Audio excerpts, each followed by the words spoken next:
നമസ്കാരം കൂട്ടുകാരെ. അപ്പോൾ ഞാൻ പുതിയൊരു വ്ളോഗുമായിട്ട് നിങ്ങളുടെ മുമ്പ് വന്നിരിക്കുക. എന്നാൽ ബാംഗ്ലൂർ വെച്ച് ഞാൻ ഓൾറെഡി ഒരു വ്ളോഗ് ചെയ്തിട്ടുണ്ടായിരുന്നു. പല ഫ്രണ്ട്സും കണ്ടു കാണുമെന്ന് വിചാരിക്കുന്നു. അപ്പോൾ ഞാൻ നാട്ടിൽ വന്നിട്ട് എൻ്റെ നാടും പരിസരവും കാടും ഇതൊക്കെയാണ് ഞാൻ ഇവിടെ കാണിക്കുന്നത്. ഇന്നത്തെ എൻ്റെ വീഡിയോയിൽ ഞാൻ നിങ്ങളുടെ മുമ്പിൽ കാണിക്കുന്നത്.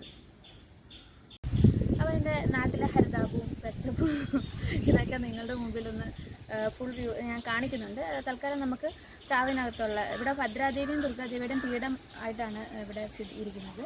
അപ്പോൾ നമുക്ക് ആദ്യം അതിൻ്റെ അകത്തോട്ടൊന്ന് കയറി നോക്കിയിട്ട് പോവാം.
ചെറിയൊരു കാവുണ്ട്.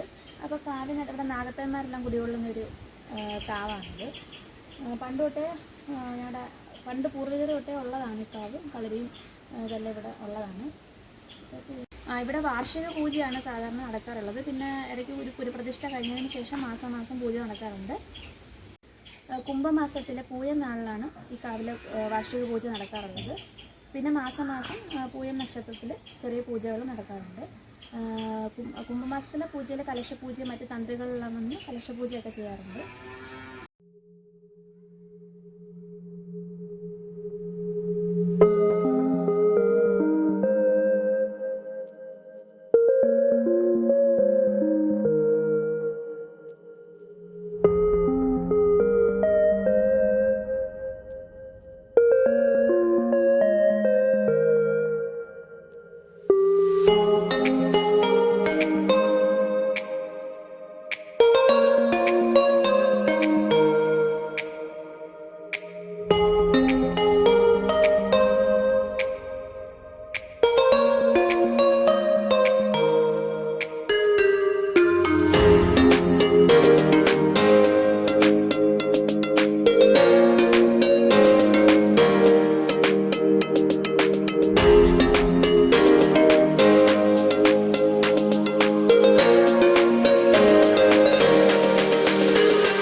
അകത്തെ കാഴ്ചകളെല്ലാം കണ്ടിട്ടുണ്ടായിരിക്കും, ഫ്രണ്ട്സിനൊക്കെ ഇഷ്ടപ്പെട്ടെന്നായിരുന്നു.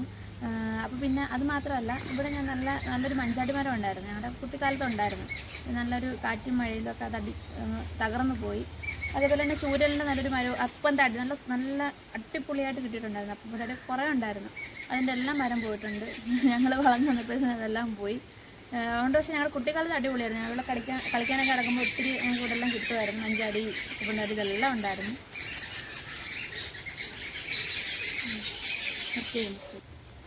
അപ്പോൾ ഫ്രണ്ട്സ്, നിങ്ങൾക്ക് എൻ്റെ വീഡിയോ ഇഷ്ടപ്പെട്ടെങ്കിൽ നിങ്ങൾ ലൈക്ക് ചെയ്യുക, കമൻറ്റ് ചെയ്യുക. പിന്നെ ചാനൽ ആദ്യമായിട്ടാണ് കാണുന്നതെങ്കിൽ നിങ്ങൾ സബ്സ്ക്രൈബ് ചെയ്യാൻ മറക്കരുത്. അതോടൊപ്പമുള്ള കുട്ടി ബെൽ ബട്ടൺ ഓൾ എന്ന് അമർത്തുക. ഇനി പുതിയൊരു വ്ളോഗുമായിട്ട് ഞാൻ നിങ്ങളുടെ മുമ്പിൽ വരുന്നതായിരിക്കും.